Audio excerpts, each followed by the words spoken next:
Good afternoon, brothers and sisters. A couple of days ago I posted a little link on We London Bus Drivers Want Change Now.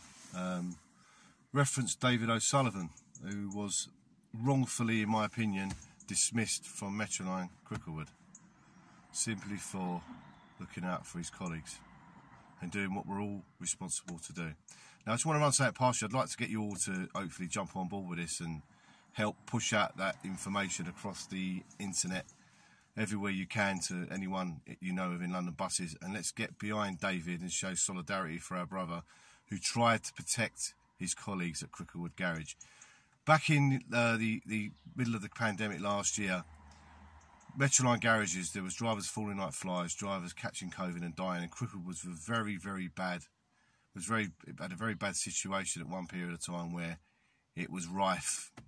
Now, we had David O'Sullivan who's there. He was a smart guy. He knows about health and safety, and he knows the rules and regulations, as do I, to a certain extent.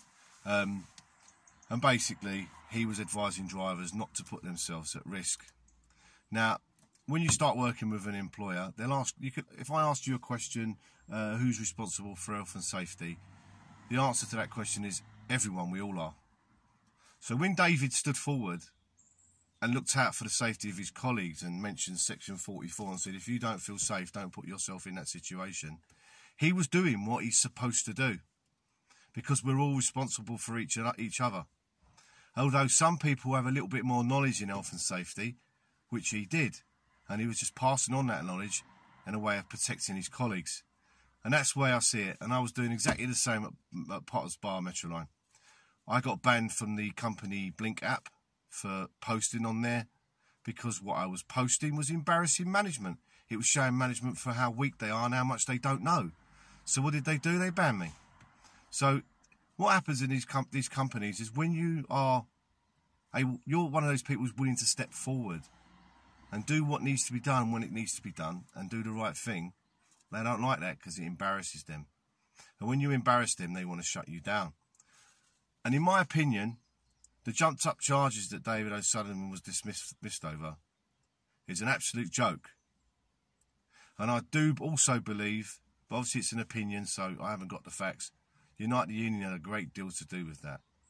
Because I sent an email to Mr. Murphy asking why he wasn't prepared to try and support David, even if he wasn't in the union, because he was looking out for the safety of bus drivers. And his response was disgusting. As you know, every time I ask him something, he never answers it, and then he abuses me. And in the reply email back to me, it was abuse. So what we need to do now, we need to stand together. We need to stand alongside David, because David doesn't deserve to be treated the way he has. And we need to fight to get him reinstated with back pay back to the day that he was dismissed, because that's money that he's owed and he shouldn't have lost. So if we can, please pump this video out, this one I'm putting out now, and the link that I put on We London Bus Drivers the other evening. This is not for my gain, this is for David's, because we need to make this more publicly known, how they treated a driver who was looking out for the safety of his colleagues, because that's all the man was doing. So please, ladies and gents, share the link that I posted, share this video, talk about it with your colleagues, get behind David, and let's give him some support that he needs. Thank you.